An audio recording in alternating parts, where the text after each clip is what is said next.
A Werewolf Shifter Romance audiobook written by Catherine Stewart. Prologue. The scent. That was the first thing that was wrong. Not the familiar smell of wood smoke, not the damp earth of our pack. No. This was sharp, sterile, like lightning just before it strikes, a bitter tang of crushed unknown herbs. It clung to the furs in my mother's chambers. A ghost in the air. It made the hairs on my arms stand up. 13. On the cusp of my first shift, I was supposed to be brave. An alpha's son doesn't cry. But my mother, the Lunar, she was fading.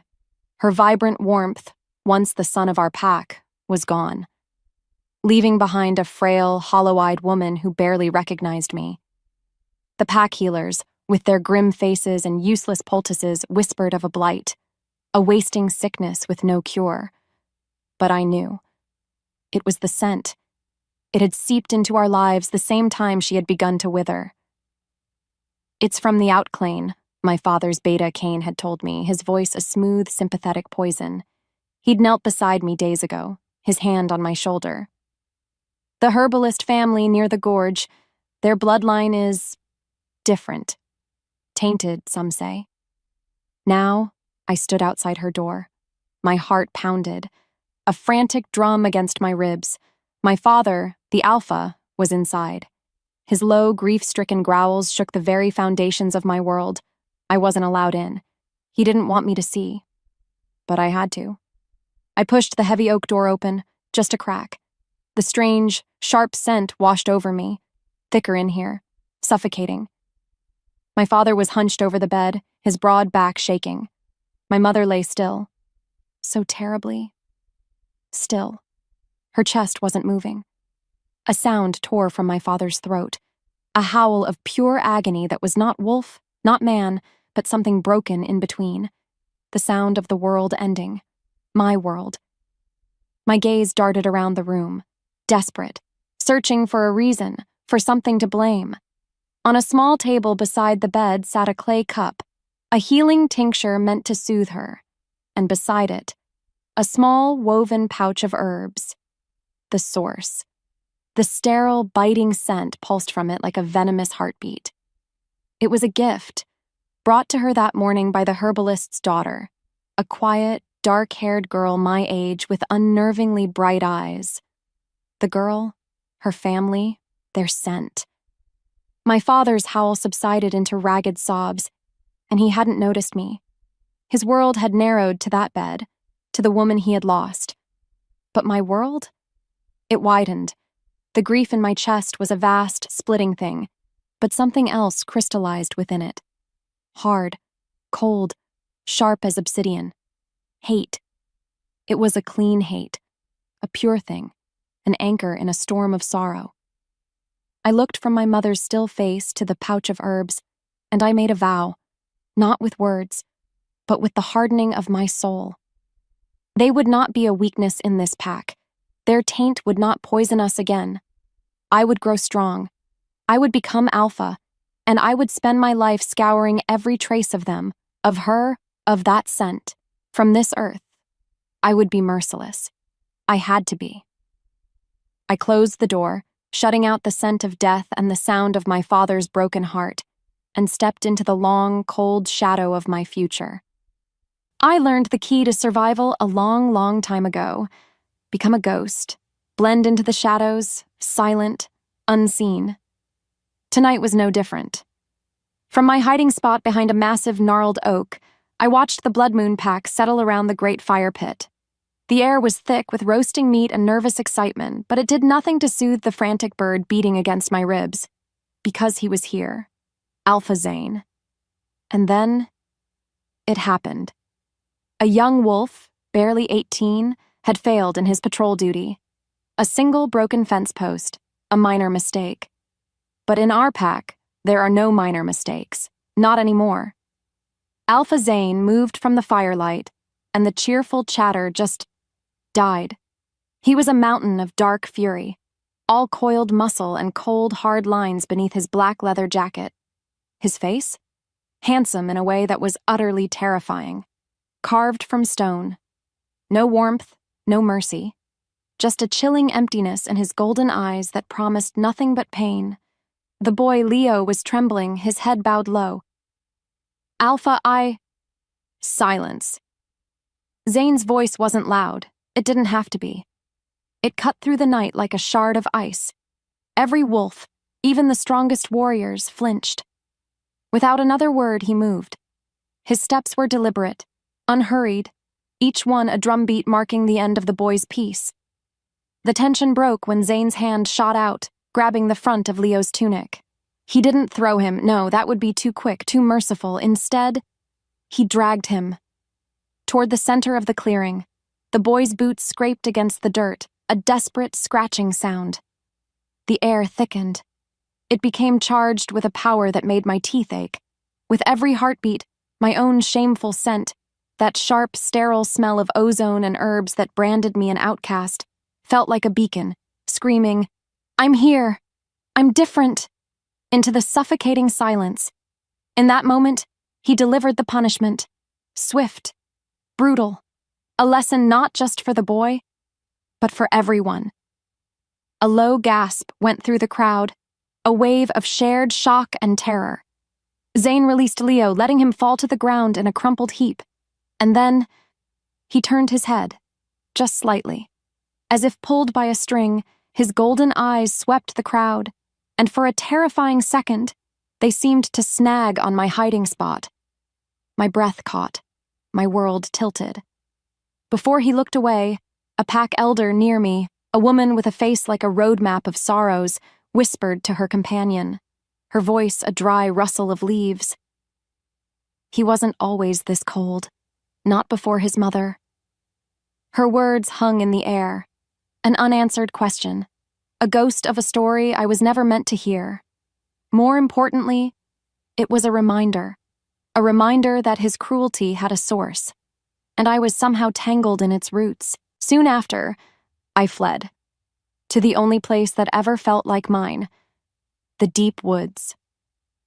Here, the scent of damp earth and moss-covered bark soothed the ragged edges of my soul. This was my sanctuary, my inheritance from the grandmother I barely remembered. She had been a great healer, they said, before everything went wrong. Her knowledge lived in my bones, a silent hum that guided my hands as I searched for silverleaf and moon petal.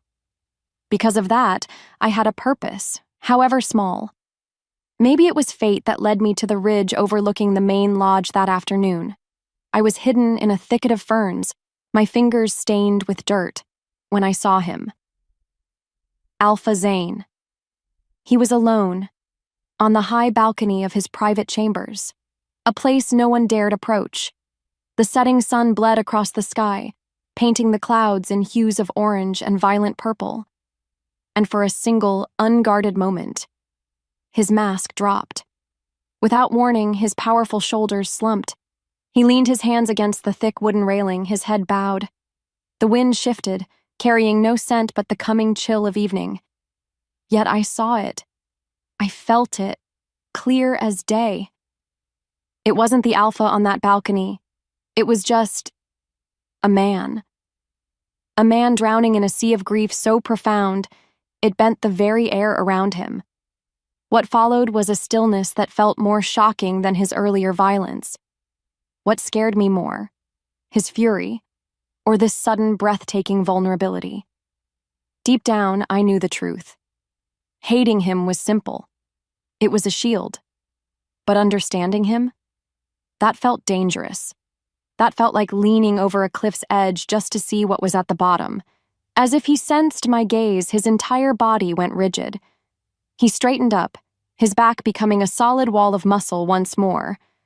The mask of cold fury slammed back into place, more terrifying than before, because now I had seen what it was hiding. The moment was gone, just like that. My thoughts spun as I scrambled away, the herbs in my basket forgotten. The mating moon was tonight, a night of celebration, of finding one's other half. For me, it was just another trial to be endured. But now it felt different. Because of that glimpse of the man behind the monster, The night ahead felt charged with a new, terrifying kind of energy. And just like that, everything changed.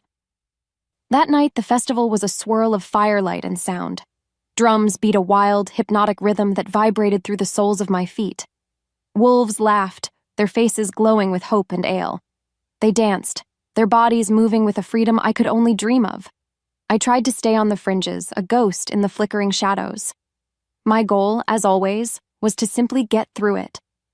No matter how hard I tried to be small, the mating moon always felt like a spotlight seeking me out, because my scent, my curse, was an insult to this sacred night. But then, a surge of dancers, caught up in the music, stumbled my way.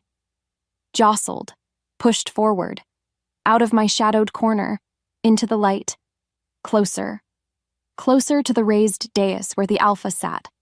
Panic, cold and sharp, clawed at my throat. My pulse raced with every unwilling step. I could feel his presence like a physical weight, a pressure building in the air.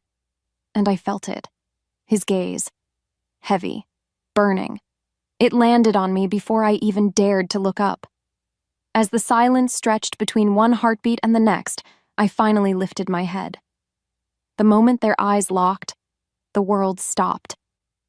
For an agonizing second, his expression was neutral, surveying his pack. But then his eyes focused on me, on my face, and his features twisted. It wasn't anger. It was something far, far worse. It was pure, undiluted revulsion, as if the very sight of me, the very scent of my existence, was a foul poison. My breath caught. A low sound rumbled in his chest. A growl. So quiet. Yet in the stillness of the night, it was a roar that ripped through my very soul. He was looking at me like I was a disease. The space between us burned with his hatred. The wolves closest to me felt the shift. They felt his disgust, and they shrank away, their earlier revelry forgotten. One by one, they moved, leaving me standing alone in a sudden, stark circle of shame and empty space. My chest ached with a humiliation so profound, it stole the air from my lungs. My world tilted on its axis, spinning into a familiar blackness. Without warning, a horn blared from the edge of the forest. A different horn, not ours. It was a sharp, aggressive cry, a challenge. Shouts erupted. The festive music screeched to a halt.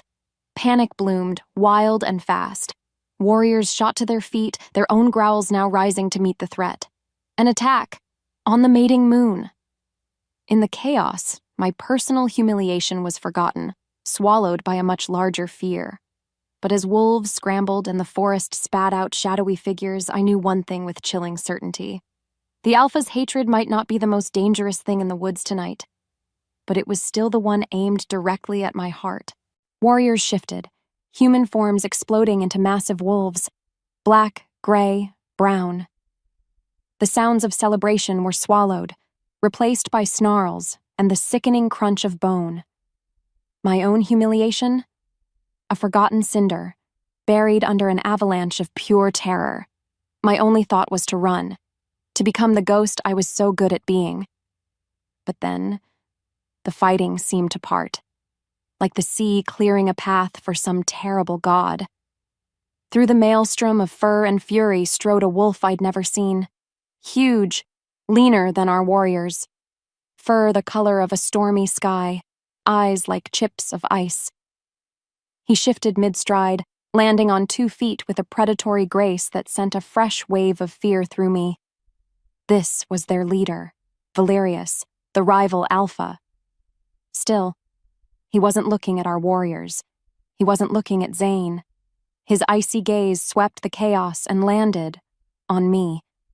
As if pulled by a string, he moved in my direction. He ignored the bloody battles raging around him. His focus was a spear, aimed right at my heart. My body moved on instinct, trying to scramble backward, to melt into the panicked crowd. But my feet felt like they were stuck in mud. It was happening all over again, singled out, exposed. Before I could move, he was there. His scent was sharp, like cold steel and winter wind. It was nothing like the earthy smell of our pack. He was other. "So, it's true," he murmured, his voice a low, dangerous rumble. He wasn't talking to anyone else, just me. Without warning, his hand shot out and gripped my arm. His touch was cold, his fingers like iron bands. I flinched, a small cry escaping my lips. But he wasn't trying to hurt me. Truth be told, he was trying to pull me with him. "The lie dies tonight," he snarled, his eyes burning with a strange, righteous fire. "You're coming with me." What lie? Why me? My thoughts spun in a dizzying vortex of confusion and terror. What scared me more, the fighting or the terrifying purpose in this stranger's eyes? Before I could find my voice to scream, a new presence slammed into us. A wall of heat and raw, untamed power. A growl rose in my throat, one that wasn't entirely my own. It was a blur of black leather and pure, concentrated rage. Alpha Zane. He moved faster than I thought possible, a living shadow detaching from the Alpha's dais.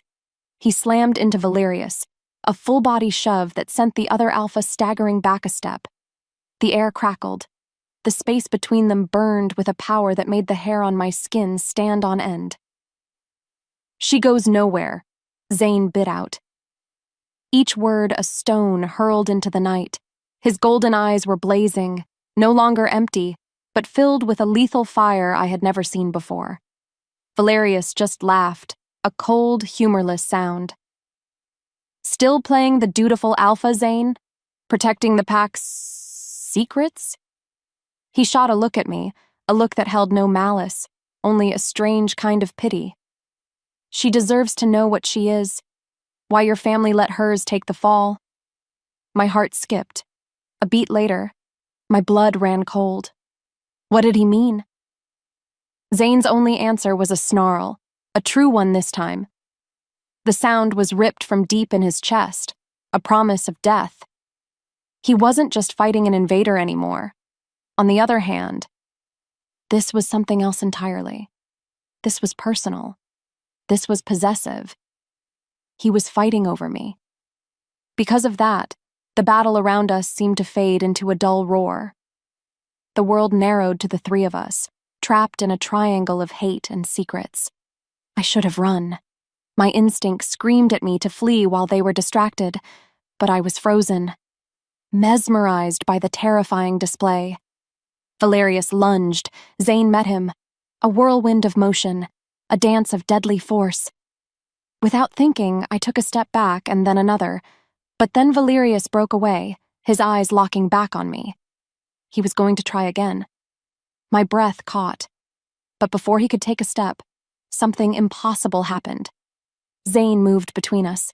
He whipped around, his back to Valerius, and grabbed my other arm, and then he pulled me, hard. He yanked me behind the solid wall of his body, shielding me completely. The shock of it was like lightning through my veins. His heat soaked into my back. His scent, pine, winter frost, and a rage so potent it was almost a taste, filled my lungs. My wolf, so long dormant and shamed within me, stirred. This wasn't a feeling of safety. It was the feeling of being claimed by a storm, of being held in the heart of a hurricane. He was protecting me. The man who hated me more than anyone on this earth was protecting me. And that made no sense at all. While the forest held its breath, the standoff stretched into an eternity. Two alphas, their chests heaving, their power rolling off them in suffocating waves, and me, the impossible prize, hidden behind one of them. "You can't hide the truth forever, Zane," Valerius called out, his voice sharp with frustration. "Her scent doesn't lie. She is the key." The key to what? The question screamed in my mind, but my voice was trapped in my throat. Zane ignored him. His grip on my arm was bruising, his knuckles white. I could feel the tremors running through his body. Tremors of pure, unrestrained fury. I thought he was going to launch himself back into the fight. Instead, he did something worse. something that shattered my world more completely than any attack ever could. He took a half step to the side, keeping me tucked behind him, but revealing himself to the stunned audience of both packs. His head was high. His golden eyes blazed with a terrifying light, and when he spoke, his voice was no longer a growl. It was a roar, a sound of absolute, unquestionable authority that echoed off every tree and silenced every breath. "She is mine!" The two words slammed into me like a physical blow. Mine. Mine. The world tilted, the firelight blurring into streaks of orange and red. The sound of the drums, the snarls, the wind, it all faded into a dull buzz. All I could hear was that single, possessive, impossible word. As if fate demanded it, he sealed the declaration. He turned on me, his face a mask of cold fury and something else. Something that looked like self-loathing. His eyes locked with mine, and I saw the war raging within him. Before I could process it, before I could even breathe, he leaned in. The air thickened. His scent was overwhelming, a dizzying storm of pine and power. His free hand came up, his fingers brushing the sensitive skin just below my ear. I flinched, my whole body going rigid. I felt it, clear as day. A jolt of energy, a searing heat that was both his and not, a claim, a brand, and I felt him, the mighty Alpha Zane, tremble in revulsion as he did it. The mark tingled, a burning permanent declaration on my skin. He was my alpha, he was my claimant, and he despised the very air I breathed. As the truth unraveled, the rival pack began to back away. Valerius gave me one last, lingering look filled with a frustration so deep it was almost sorrow. Then, he turned and melted back into the shadows with his warriors. The immediate danger was over. But as Zane released my arm, snatching his hand back as if my skin had burned him, I knew my life was over too. I was left standing in the sudden, ringing silence, a pariah who now belonged to the one man who wished I didn't exist. And just like that, everything changed. The ringing in my ears faded, replaced by the hushed, frantic whispers of the pack, and the stares. So many stares. I was a bug under glass, a strange creature to be examined and feared. Alpha Zane had snatched his hand back from my neck as if my skin were acid, his face a mask of disgust. He turned away from me then, addressing the pack with cold, clipped commands. "Clean this up. Double the patrols. I want sentries on every ridge by sunrise." His voice was pure ice, cutting through the lingering fear and leaving behind a chilling obedience. He never looked at me once. Yet, his final command was all about me. He gestured to two of his elite guards, hulking wolves who looked like they were carved from the mountainside itself. "Take her to my lodge," he ordered, his voice flat and devoid of any emotion. "She is not to leave." Just like that, my fate was sealed, not with a discussion, not with a question, but with a command. As a result, my legs, which had felt rooted to the ground, were suddenly forced into motion by the guards who flanked me. They didn't touch me, but their presence was a cage all the same. We walked through the heart of the pack, and no matter how hard I tried, not a single wolf would meet my eyes. I was no longer just Anya, the outcast. I was Anya, the Alpha's cursed property, which meant I was more alone than ever before. The Alpha's lodge was set apart from the rest of the pack, a huge structure of dark wood and river stone that loomed against the starry sky like a predator at rest. Inside, it was just as I'd imagined, cavernous, cold. The air smelled overwhelmingly of him, that sharp scent of pine, winter frost, and raw, uncompromising power. A fire roared in a massive stone hearth, but it offered no warmth. This wasn't a home. It was a fortress.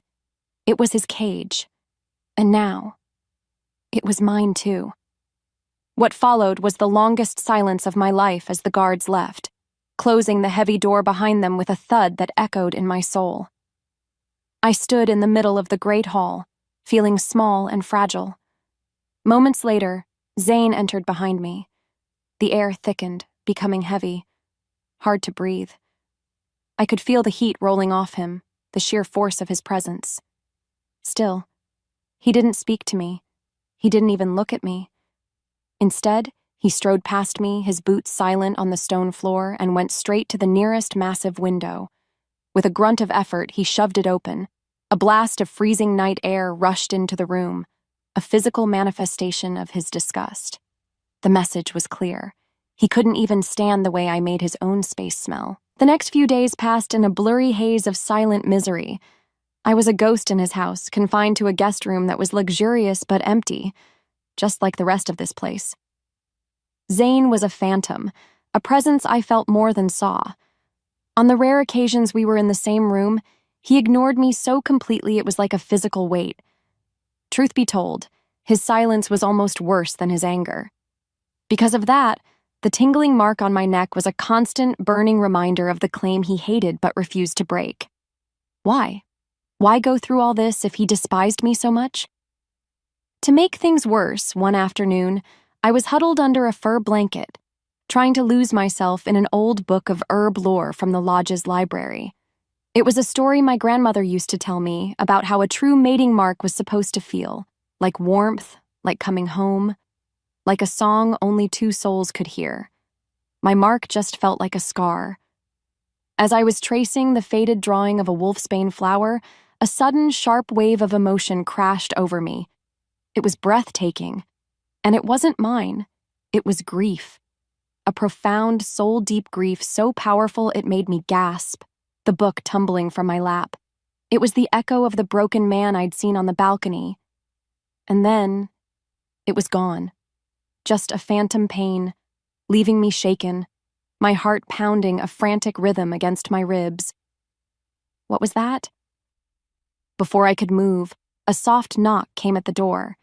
I flinched, expecting Zane's cold fury. But instead, the beta, Kane, entered. His smile was a gentle, warming light in the cold gloom of the lodge. He was handsome, with kind eyes the color of warm honey and an easy way about him that was the exact opposite of his alpha. "I thought you might be hungry," he said, his voice soft as he set a tray of bread and steaming stew on the table. In fact, he was the first person to speak to me with anything other than a command in days. "Thank you," I whispered, my voice hoarse. "Of course," he said, pulling up a chair. He didn't seem to be in a hurry to leave. "It's not easy, what you're going through. What he's putting you through." He sighed, running a hand through his sandy hair. "The alpha, he's under a lot of pressure, especially with Valerius and the Shadowfangs making a move." He leaned in a little, his voice dropping. "It's a real shame. What happened to Valerius's pack after the last Alpha Summit? A lot of old families were displaced, you know. He has his reasons for being angry, even if he goes about it the wrong way." Kane stayed and talked for a long time, his conversation a lifeline in my silent prison. He told me stories of the pack, asked me about my herbs. It was so easy to trust him. Maybe, I thought, just maybe, I had found an ally. He was giving me a piece of the puzzle, a breadcrumb of a subplot I didn't understand yet, and it felt like a gift. In the quiet that followed Kane's visit, a fragile seed of courage took root in my chest. Maybe not everyone here was a monster. Maybe I could survive this. The next morning, driven by a simple need to feel like a person, I crept out of my room to get a glass of water from the main hall. The lodge was quiet. Sunlight streamed through the tall windows, making dust motes dance in the air. For a moment, it almost felt peaceful. But then, a voice, dripping with contempt, shattered the stillness. "Look what the Alpha dragged in." I froze. A younger warrior, one of Zane's favorites named Riker, leaned against the archway to the kitchen. He was brawny, with a cruel sneer that I knew well. He and his friends had made my childhood a living hell. "The curse," he added, pushing off the wall and taking a step toward me. "I can't believe he lets you walk around his house. Your stench is probably seeping into the floorboards. My fragile hope withered. I just want some water, I said, my voice barely a whisper. The kitchens are for pack members, he sneered, stepping directly in my path. His scent was aggressive, full of arrogant challenge. Not for whatever you are. He got closer, close enough that I could see the malice glinting in his eyes. My wolf stirred, a low growl of pure instinct rising in my throat before I could stop it. I was so tired of being small, so tired of being afraid. Before either of us could speak, a blur of motion exploded from Zane's study.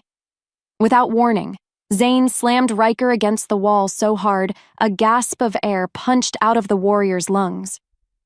Zane's forearm was pressed against Riker's throat, his body a tense line of pure lethal power. The air thickened, and a low, terrifying growl echoed in the stone hall. It was the sound of a predator. Absolute. Unforgiving.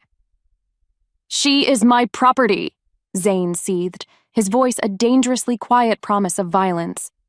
Under the weight of his stare, Riker's arrogance melted into pure terror. Zane leaned in closer, his lips brushing the warrior's ear. "And no one touches my property." He held him there for a long, suffocating moment before releasing him. Riker scrambled away, choking and terrified, without a single look back. The tension broke. But the silence that followed was even heavier. As the silence roared, Zane's furious golden eyes landed on me. My heart hammered against my ribs.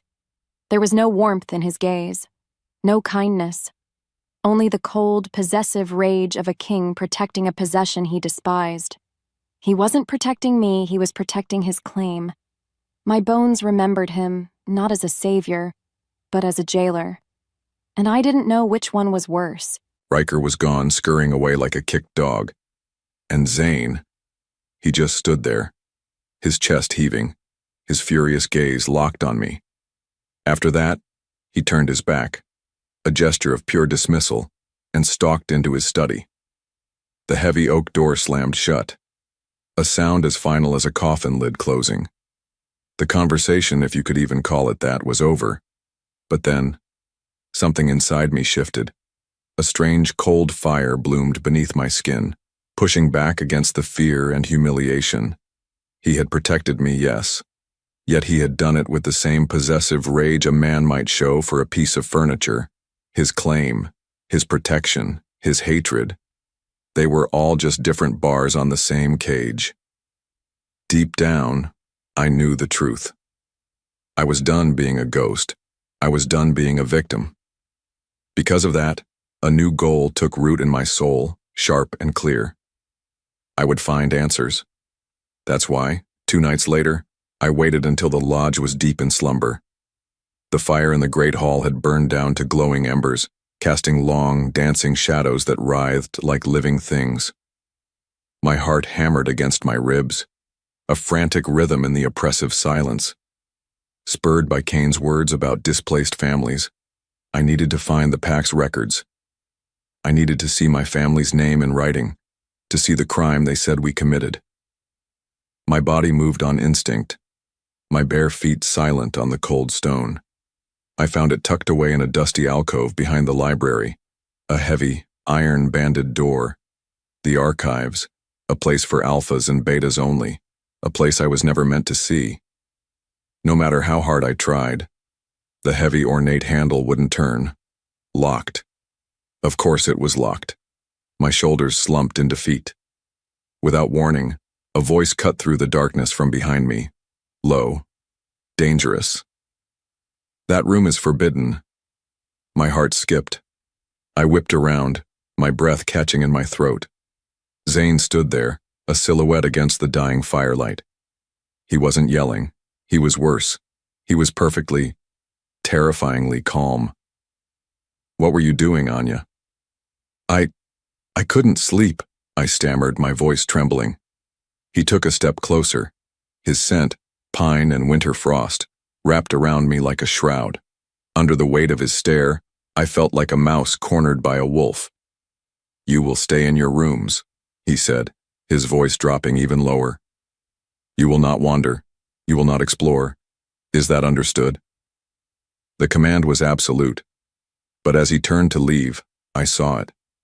Just a flicker, there and gone in the span of a breath. It wasn't just anger in his eyes, it was fear. He wasn't just trying to control me. He was scared of what I might find. A guard was posted outside my door, day and night. The windows were latched from the outside. I was completely and utterly trapped, left with nothing but my spinning thoughts and the chilling memory of the fear in the alpha's eyes. My only contact with the outside world was Kane. He brought my meals, his face a mask of sympathy. I'm sorry about this, he'd murmur. He's just protective. But his words felt hollow now. His kindness, a little too smooth. To make things worse one evening, Kane brought my dinner tray as usual. He set it down, gave me a sad, apologetic smile, and left. But this time was different. By the time I picked up the linen napkin to place it on my lap, I felt something odd. A thickness, a strange fold. My fingers fumbled with the cloth, my heart beginning to pound a frantic, hopeful rhythm. Tucked inside was a small, tightly folded piece of parchment. It wasn't Kane's handwriting. It was sharp, angular, urgent. My hands shook as I unfolded it, my eyes darting toward the door, listening for any sound of footsteps. The note was short, but the words were an earthquake. Your family was framed. My breath caught. The Luna wasn't cursed. She was poisoned with silverwood extract. The proof is in the pack's history, in the healer's logs from that season. He is hiding it, poisoned. My family, framed. The world tilted, the room seeming to spin around me. For 12 years I had carried the weight of their crime. For 12 years I had been the living embodiment of a curse that never even existed. It was all a lie that had cost my family everything, a lie that had fueled Zane's hatred. As if that wasn't enough, there was one final chilling sentence at the bottom of the note, a sentence that made the floor drop out from beneath me. Don't trust the beta. The tray of food sat untouched. Kane, my only ally, my only source of kindness in this stone prison, the one who had hinted about Valerius, the one who had made me feel seen. Was he part of the lie too? Or was this a trick? A test from the rival alpha, Valerius, who must have sent this note? I was adrift in a sea of questions. And the one person I thought was a lifeline might actually be the one holding my head underwater. And just like that, everything changed. I was truly, completely alone. The fragile girl who hid in the shadows was gone, burned away by a white-hot, righteous fury. Fear was a luxury I could no longer afford. The truth unraveled before me, a tapestry of lies and betrayal, and my one goal was to pull on the thread until the whole thing came undone. I didn't knock. I didn't wait. I stormed out of my room, past my startled guard, and marched straight into the great hall. I found him there, staring into the roaring fire, a glass of amber liquid swirling in his hand. He looked up as I approached, his golden eyes narrowing with annoyance. I told you to stay in your... I was thinking about your mother, I said. My voice trembled, but it was clear. The air thickened, the space between us crackling with a new kind of tension. He went completely still. The annoyance vanished, replaced by that familiar, cold mask. Don't! The word was a single sharp icicle, but I wouldn't be stopped. Not now. I took another step forward. The illness, I pressed on, my mind racing, pulling up facts from my grandmother's lore, stories she'd told me about poisons. The wasting sickness. Did she have tremors? In her hands? Between us, something cracked. His grip on the glass tightened. What are you talking about? Was there a bitterness to her food that no amount of honey could hide? I asked, my voice getting stronger. Did her skin? Did it have a grayish tint toward the end, beneath the moonlight? I was listing the classic, undeniable symptoms of silverwood poisoning, a poison known to mimic the look of a wasting disease. With every question, the glass in his hand trembled more violently.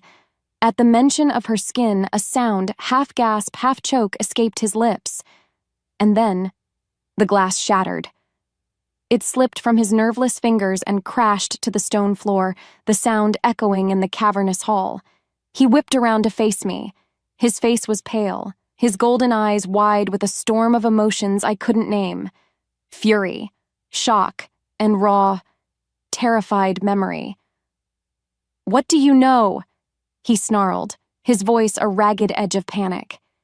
In that moment, the dynamic between us shifted forever. I was no longer just his despised property, a curse he was forced to bear. I was a threat. I was the keeper of a truth that could shatter the very foundation his life, and his hatred, had been built on. And he knew it. His question, "What do you know?" hung between us. A blade poised over my head. The old me, the girl who lived in the shadows, would have flinched. She would have stammered, apologized, and retreated into her shell of fear. But then, as my wolf stirred within me, that girl was gone. Burned away by the fire of a truth that had been buried for 12 long years. Instead, I held his gaze. My heart was a frantic drum, but my voice, when it came, was steady. "I know what my grandmother taught me," I began, the words tasting strange and powerful on my tongue. "I know about herbs. I know about tinctures. And I know the difference between a wasting sickness and a slow, deliberate poison." Between us, something cracked, the sound of his entire world fracturing. He didn't move. He just stared, his golden eyes wide, his mind clearly racing, trying to connect the impossible dots I was laying out for him. I saw denial. I saw fury. But beneath it all, I saw the terrified 13-year-old boy who had lost his mother. Because of that, I knew I had him. "That's a lie," he whispered, the words lacking any real conviction. "It was a curse. Her scent." "My scent?" I interrupted, taking a dangerous step closer. The air thickened with his disbelief and my newfound courage. "Or the scent of silverwood, Alpha, a poison so potent it can mimic any disease. A poison that leaves a gray tint on the skin and a bitter taste in the mouth?" Just like that. The silence stretched, pulled taut between us. He started circling me then, not like an alpha assessing a subordinate, but like a wolf inspecting a strange, dangerous creature that had wandered into its den. He was volatile, unpredictable, and I had just lit a match in a room filled with blasting powder. No matter how hard I tried, I couldn't read the expression on his face. Without warning, he lunged, not to attack, but to capture. His hands closed around my upper arms, his grip not filled with the revulsion of before, but with a desperate, frantic energy. He was close enough now that I could see the panic swirling in the gold of his eyes. "Who told you this?" he demanded, his voice a ragged, broken thing. "Was it Valerius? Did he send you here to—" Before either of us could speak, a calm, smooth voice interrupted the storm. "Is everything all right, Alpha?" We both whipped our heads toward the door. Kane stood there, a picture of polite concern, a tray with 2 glasses in his hands. His timing was perfect, a little too perfect. Zane released me instantly, his mask of cold authority slamming back into place so fast it gave me whiplash. He took a step back, putting a wall of air between us once more. "Everything is fine, Kane," he bit out, his voice strained. "Anya was just confused." Kane's kind, honey-colored eyes drifted from Zane's tense shoulders to my face, and his smile was full of a gentle pity that made my skin crawl. "Of course, Alpha. The poor girl has been through so much." The subtext was clear. "She's hysterical. Don't listen to her." He was painting me as unstable, unreliable, and what's worse, he was doing it with a face full of concern. In that moment, Zane looked from Kane's sympathetic expression to my defiant one, and I could see the war raging behind his eyes. He didn't know who to believe. The man he'd trusted his entire life? Or the girl whose very existence was a source of pain and, now, conspiracy? As a result, he made a decision. A choice that was neither trust nor condemnation. It was pure control. "From now on," Zane declared, his voice leaving no room for argument, "she will not leave my sight." He paused, his gaze sweeping over both of us. "And her meals? I will prepare them." My world tilted. This was a success, wasn't it? He was acknowledging the threat of poison, at least enough to take precautions. Yet, it was also a spectacular failure. My gilded cage had just shrunk, its walls now made of his constant, suffocating presence. Kane's smile didn't falter, but I saw it. Just for a second.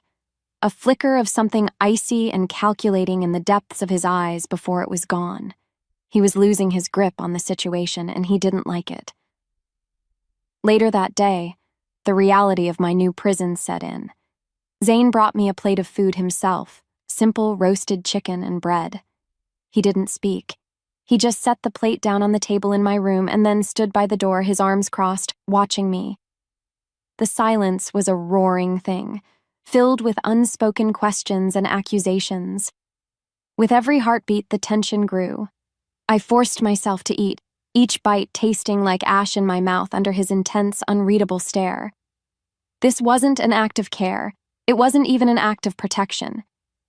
Deep down, I knew the truth. This was an interrogation. This was observation. This was a jailer watching his prisoner, and he would not look away until he had the answers he wanted. In the stillness that followed, a new routine began, a suffocating dance of proximity and silence. He was my shadow, always there, watching me from across the room as I read, following me into the great hall, sleeping in the room directly across from mine with his door left ajar. The space between us burned with a constant humming tension.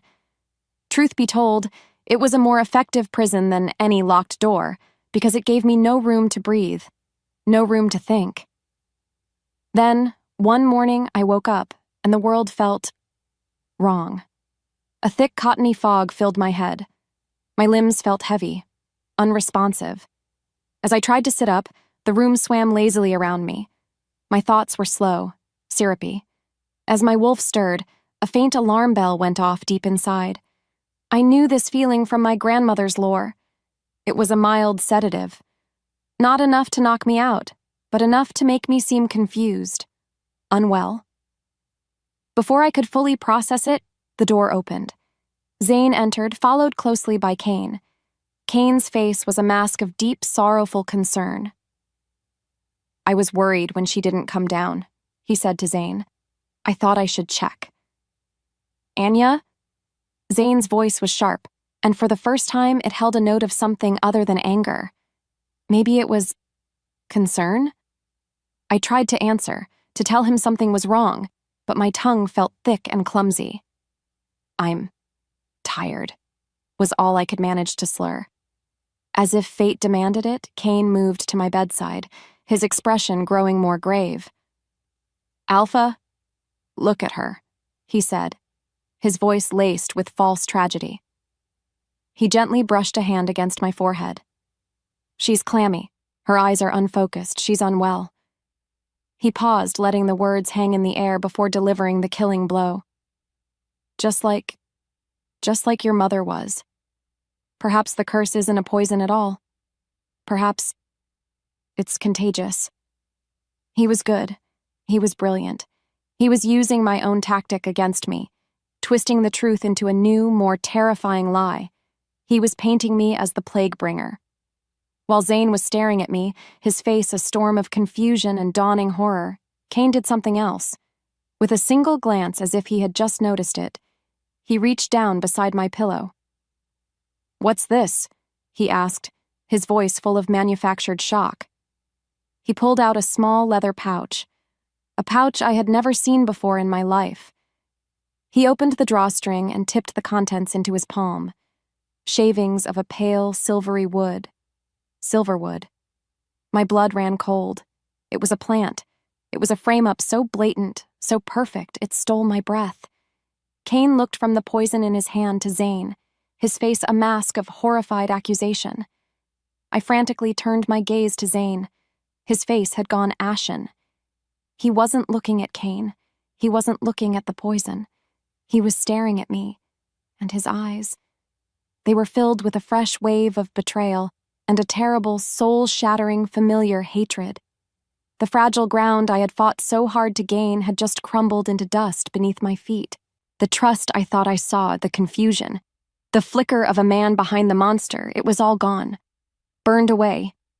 In its place was a wasteland of cold, hard certainty. And what he was certain of was my guilt. The fragile ground I had fought so hard to gain had just crumbled into dust beneath my feet. His face was a mask of shattered trust, of renewed, absolute hatred. My lips parted. I tried to form the words. It's a lie. It's a trap. Kane. But the sedative Kane had given me was a thick, syrupy poison in my veins. It made my tongue heavy, my thought slow. All that came out was a pathetic, broken sound, a whimper. Zane flinched as if I had struck him. That sound, it seemed to be the final nail in my coffin. After that, his expression went dead. Utterly and completely empty.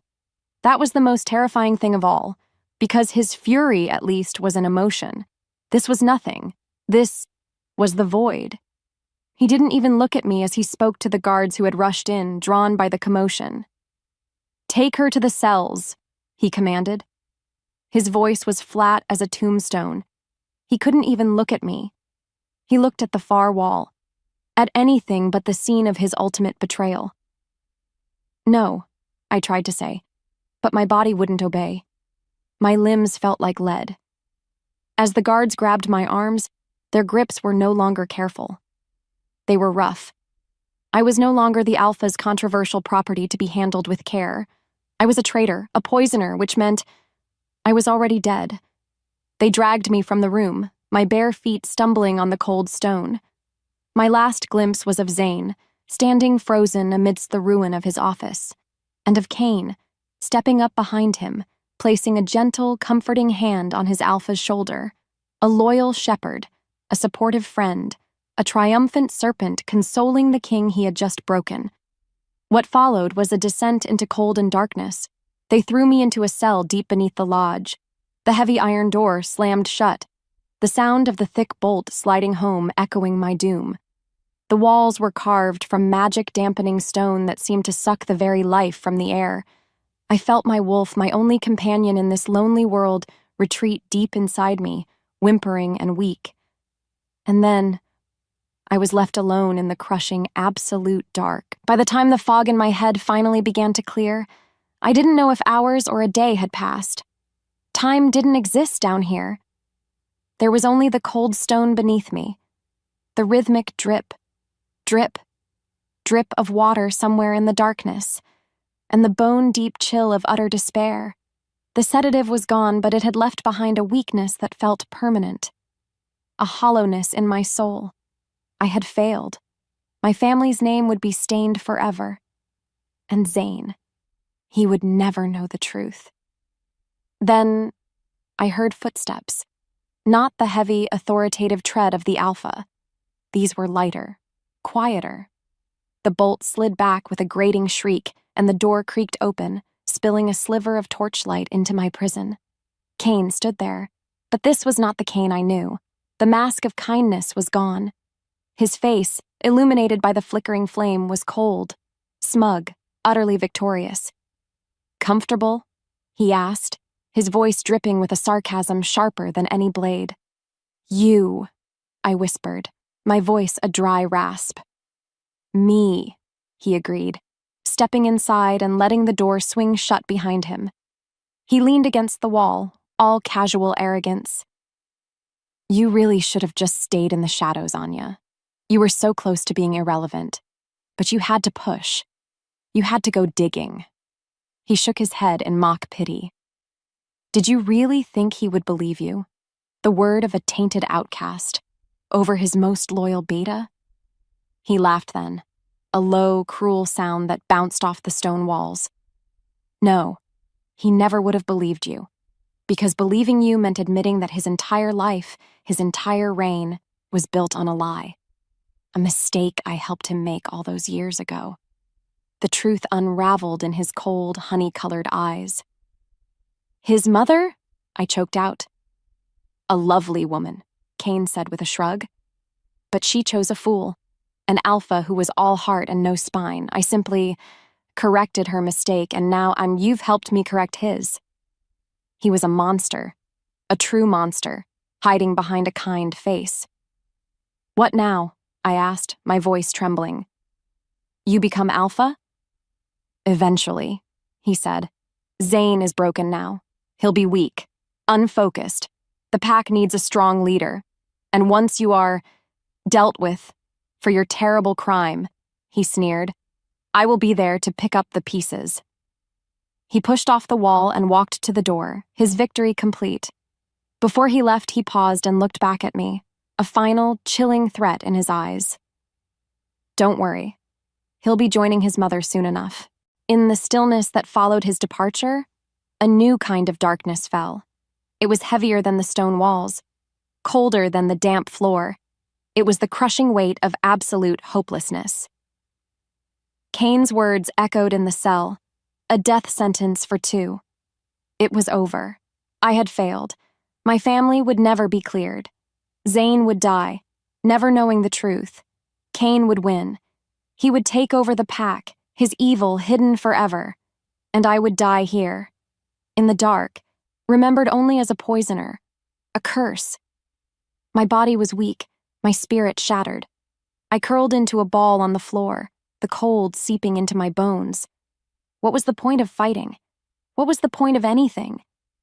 The silence roared, filled with the ghosts of my failures. My thoughts spun, a vortex pulling me down, down, down, into nothingness. This was it. The end. I closed my eyes, ready for the darkness to take me. But then, something sparked. A memory. Faint, distant. A page from my grandmother's journal, one I had skimmed over, thinking it was just a myth. It wasn't the page about the poison. It was the page about the antidote. My bloodline. The scent of salvation. The book hadn't just described my family's unique ability to create a living cure. It had described a forbidden ritual, a last resort, a dangerous, desperate act of magic. It spoke of a fusion, a transformation, a story of a wolf who, when faced with an incurable plague, could do more than just heal another. She could absorb the alpha's essence, merge with his power, and become something new. Something the world had never seen. A being strong enough to fight back a plague on her own. An impossible idea flickered to life in the ruins of my despair. An insane, suicidal plan. Deep down, I knew the truth. It would probably kill me. The ritual was described as agonizing, a process that could tear a wolf's soul apart, but it was better than dying here, in the dark, as a lie. As my wolf stirred, pressing forward not with strength, but with a final desperate flicker of hope, something inside me shifted, and I let it happen. My despair didn't vanish, but it now had a purpose. It had a direction. The first step was getting out of this cell. The second was getting to Zane. In the echo of his voice, the one that promised Zane's death, my own despair burned away. It left something hard and sharp in its place. Hope. An insane, suicidal little flicker of it. I would not die in this cell. I would not let my family's name be a curse for all eternity.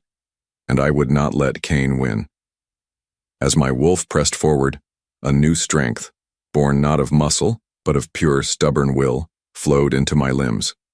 So, I pushed myself up from the cold stone floor. My goal was simple. Get out. I ran my hands along the damp, moss-slick walls of the cell. The stone was ancient, and I could feel how it seemed to drink the energy from the air, leaving my wolf feeling weak, distant. But then, my fingers brushed against a section of wall where the mortar felt different, grittier, less solid. After that, a memory sparked. A casual comment Cain had made. The old foundation, the part near the aqueduct system his father built, it's full of holes. This cell, it was part of the old foundation.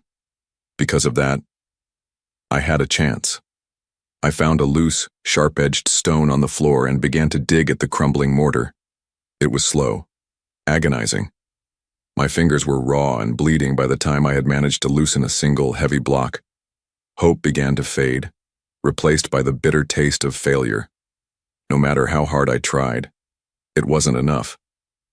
But then, something impossible happened. A stone on the other side of the wall shifted, it scraped backward, and then a hand, strong and unfamiliar, reached through the small opening. My breath caught. I scrambled back, my heart hammering against my ribs. Quiet. A voice whispered from the darkness, a voice I recognized with a jolt of terror and confusion. Valerius, the rival Alpha.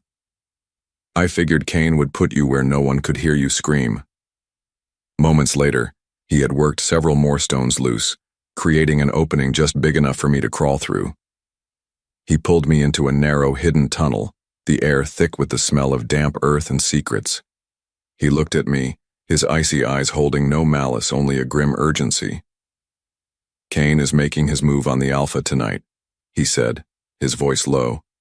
He's been slowly poisoning him for days, making him weak and paranoid. Tonight, he finishes it. Which meant we didn't have much time. While the forest held its breath above us, we stood in the cramped, dark service tunnel beneath the lodge. The only light was a sliver of moonlight from a grate high above, painting stripes across Valerius's hard face. My pack is made of the family Zane exiled under Cain's influence, he explained, his voice tight with an old anger. My mate's family was one of them. She died in the wilderness because we didn't have a proper healer, because the lie about your family made everyone terrified of herbalists. His story hit me like a physical blow, another layer to the tragedy Cain had created. His fight wasn't just for power. It was for justice, for vengeance. Cain told me everything, I whispered. He plans to kill Zane and take over. I know, Valerius gritted out. And I plan to kill Cain.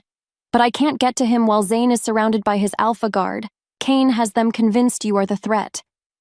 In that moment, I knew I had to tell him. There's a way, I said, my voice trembling. A myth, in my grandmother's journal, a ritual. It could save him. It could make me strong enough to fight. Valerius stared at me, his expression incredulous. That's a folktale, Anya. A story for pups. The fusion ritual, it will kill you. Dying in that cell as a lie will kill me faster, I shot back, a fire I didn't know I possessed flaring in my chest. I am the only one who can save him. And more importantly, he is the only one who can stand before the entire pack and clear my family's name. I need him alive. As the silence stretched, he studied me, his icy eyes searching my face. I could see the conflict there. He wanted Cain dead. He wanted Zane to pay for his past sins. But he also wanted justice. And I was offering the only path to it. Eventually, he gave a sharp, decisive nod. Fine, he said. We do it your way. He laid out a desperate, brutal plan. His pack, hidden in the woods, would launch a full-scale diversionary attack on the main gates. Not only that, they would cause enough chaos to draw out the pack's warriors, the Alpha Guard, and with any luck, Cain himself. He would get his shot at the Beta, and I would get my shot at the Alpha. It will be a bloodbath, Valerius warned, his voice grim, and it will only buy you minutes. I looked at him, my face set in a mask of hard resolve. Minutes are all I need. From there, we moved through the tunnels, emerging from a hidden grate in the woods just behind the Alpha's lodge. The night air was cold and clean, smelling of pine and imminent violence. As if on cue, a deep, resonant horn blew from the far side of the compound, Valerius's signal, and then the world exploded. Shouts, snarls, the roar of wolves clashing in battle. The diversion had begun. It was a terrifying symphony of destruction, but it was also the sound of my chance. "Go!" Valerius grunted before melting into the shadows toward the main fight. "Don't waste it." My body moved on instinct, my feet flying over the familiar ground. I kept to the shadows, my heart pounding a rhythm that matched the distant sounds of the fight. The main compound was chaos. I saw flashes of fur, gray, black, brown, clashing under the moonlight. The coppery tang of blood hit the air, sharp and sickening. I had to dodge a frantic patrol, diving behind a woodpile, my breath held tight in my chest. With every step he took, I imagined Cain striding toward the battle, leaving Zane vulnerable. By the time I reached the Alpha's lodge, my nerves were screaming. The massive building was eerily quiet, the main hall empty. Just as Valerius predicted, most of the guards had been drawn to the fight. I crept up the grand staircase, each step a potential betrayal, my senses on high alert. His chambers were at the end of the hall. The door was closed. While my pulse raced, I reached his door, my hand trembling as it touched the cool, dark wood. My plan, my insane, suicidal plan, was seconds away from beginning. I was about to save the man who hated me, to clear my family's name, to become something I didn't understand. As my fingers closed around the handle, a sound from within froze my blood. It was a cough, weak, pained, a wet, rattling sound that spoke of lungs filling with fluid. It was followed by a voice, Cain's, smooth, unhurried, and filled with venom. "Don't fight it, Alpha. Just let the curse run its course." My heart skipped. I was almost too late. As Cain's venomous words slithered under the door, something inside me broke free. No more time for plans. No more time for fear. My body moved on instinct, my hand twisting the heavy iron handle. The door flew open with a bang that echoed like a gunshot in the silent lodge. The scene inside was a nightmare. Zane was lying on his bed, his skin pale and slick with a feverish sweat, his breathing a shallow, rattling gasp. And Cain stood over him, holding a small, dark vial, a triumphant smirk twisting his handsome face. He looked up as I burst in, his eyes widening in shock, then narrowing in pure fury. "You," he spat. "You should be rotting in a cell." "Get away from him." A growl rose in my throat, raw and feral. "Too late, little curse," he sneered, raising the vial. "One more dose and the pack will have a new, stronger Alpha." But then, I didn't run at him. I didn't scream. Instead, I did the one thing he would never expect. Without thinking, I reached into the pouch at my belt where I always kept my herbs. My fingers closed around a handful of dried nettle and wolfsbane root. Not poisonous in this form, but a vicious irritant. And I threw it. The fine powder hit him square in the face. He roared in pain and fury, dropping the vial as his hands flew to his stinging, watering eyes. That was my chance. As if the world narrowed to a single point, I scrambled past him to Zane's bedside. His golden eyes were glazed, unfocused, but they found mine. A flicker of recognition, a ghost of a question. "Anya," he rasped, his voice a thread of sound. "I know," I whispered, my hands hovering over his chest, my heart pounding a frantic, terrifying rhythm. "I know. And I'm sorry." Then, I began the ritual. I placed my hands on his chest, closed my eyes, and called upon the deepest parts of my soul, the magic that lived in my blood. I pulled. I pulled at the claim mark on my neck, not rejecting it, but activating it, using it as a conduit. What followed was pure agony, an ecstasy, a storm, a fire, a maelstrom of energy. His power, vast and wild like a winter storm, flooded into me. At the same time, my own essence, the cool, cleansing power of my bloodline, rushed into him. I felt his memories, the grief of losing his mother, the poison of Cain's lies, the 12 long years of self-hatred he had aimed at me. And he felt mine. The loneliness, the the shame, the terror. It was a raw, brutal, intimate fusion of two broken souls. The air thickened. A brilliant, blinding light erupted from us, throwing Kane back against the far wall. In the span of a breath, it was over. Zane's eyes flew open. They were no longer dull and glazed. They were blazing, clear, and filled with a shocking, impossible clarity. He saw me. For the first time, he truly saw me. Just as Kane, roaring in fury, lunged toward me, Zane moved. He was a blur of restored power, intercepting the traitor with a snarl that shook the room. The fight was not long. It was brutal. It was final. And just like that, the threat of Kane was ended forever. In the quiet that followed, the silence was absolute. Even the sounds of the battle outside seemed to die down, as if the entire pack, on some primal level, had felt the monumental shift in their alpha. The air in the room still hummed with power, but it was different now. It was clean. It was whole. Zane stood over Kane's still form, his chest heaving. After that, he slowly turned to face me. The fury was gone from his face. The cold mask was gone. The merciless alpha was gone. In his place was a man stripped bare, his golden eyes filled with a universe of emotions I had never seen there before. Awe, gratitude, regret so profound it was a physical wound, and love. A love so powerful and pure, it was like looking directly at the sun. As my wolf stirred, the bond between us, once a source of confusion and pain, slammed into place. It was no longer a one-sided pull or a subconscious urge. It was a living, breathing connection, a bridge of light between our souls.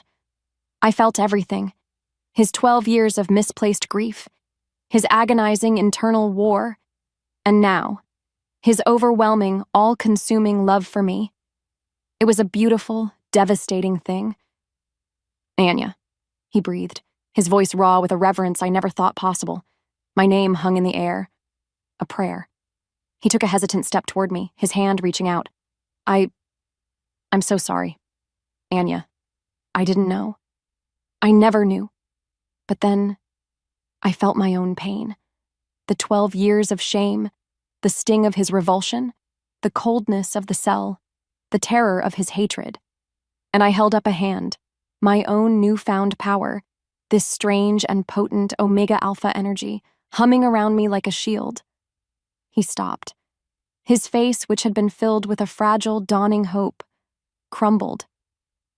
"You're sorry now," I said, and my voice was quiet, but it was not weak. It was unbreakable. "You're sorry because the bond is clear, because the poison is gone." I took a breath, letting the terrible truth settle between us.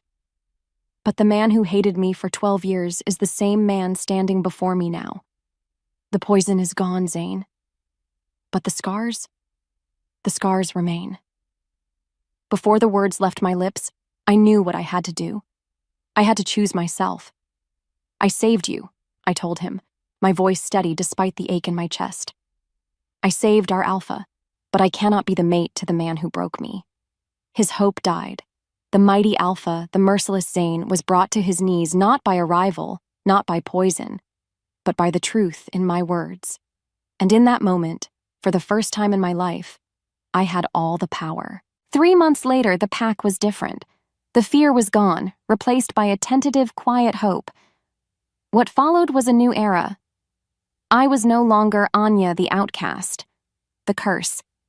Now, I was Anya the savior, the Alpha's healer, a title that felt both strange and true.